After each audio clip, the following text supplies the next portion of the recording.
எசேக்கியேல் 38:2. மனுபுத்திரனே, Meshech Tubal ஜாதிகளின் தலைமையான அதிபதியாகிய Magog தேசத்தானாகிய கோகுக்கு எதிராக நீ உன் முகத்தை திருப்பி அவனுக்கு விரோதமாய் தீர்க்க தரிசனம் உரைத்து. இந்த யுத்தம் எசேக்கியேல் 38:39 சொல்லப்பட்டிருக்கிற யுத்தம். இதை பற்றி நான் விரிவாக பேசியிருக்கிறேன். 3வது உலக யுத்தம் என்கிற ஒரு வீடியோ இந்த சேனலில் இருக்கிறது. 47,000 பேர் அதை பார்த்திருக்கிறார்கள். மிக அதிகம் பார்க்கப்பட்ட என்னுடைய செய்திகளிலே மிக அதிகம் பார்க்கப்பட்ட செய்தி அதுதான். 47,000 பேர் பார்த்திருக்கிறார்கள்.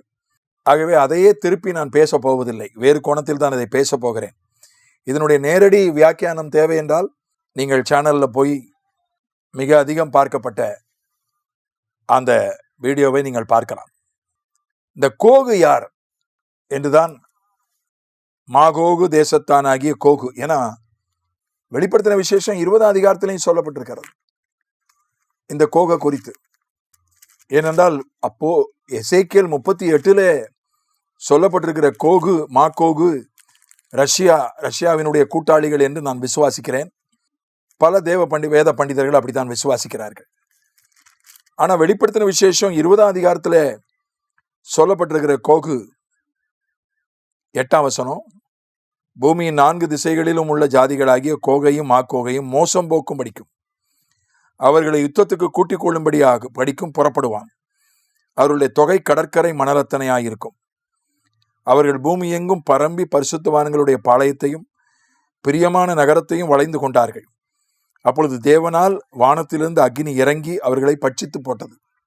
இது எதிர்காலத்தில் 1000 வருஷ அரசாட்சியின் முடிவில் நடக்கிற விஷயம், நடக்க போகிற விஷயம்.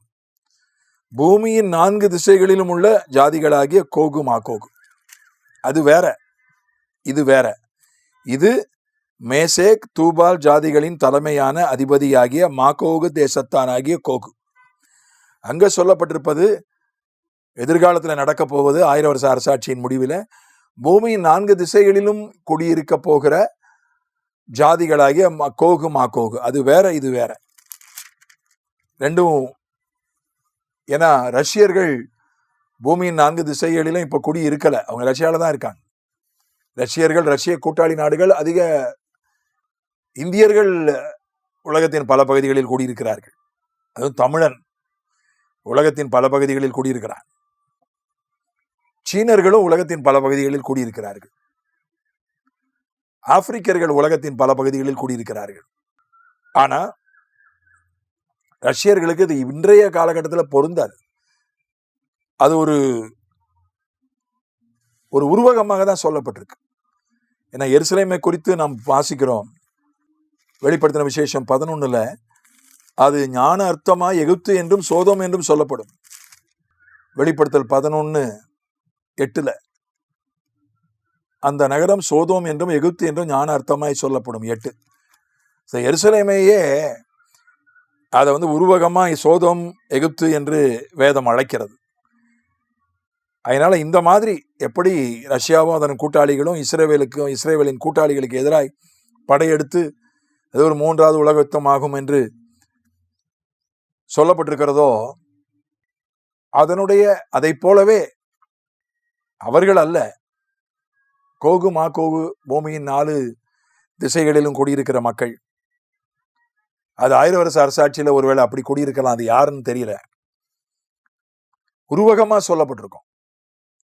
சண்டைக்காரர்கள், கலகக்காரர்கள், முரட்டாட்டம் உள்ளவர்கள், அப்படி ஒரு தேவ ஜனத்தை பகைக்கிறவர்கள். அதற்கு உருவகமா கோகு மாகோகு சொல்லப்பட்டிருக்கிறது. கோகு மாகோகை குறித்து பலவிதமான வியாக்கியானங்கள் உண்டு. அது ரொம்ப அதை காம்ப்ளிகேட் பண்ண நான் விரும்பல.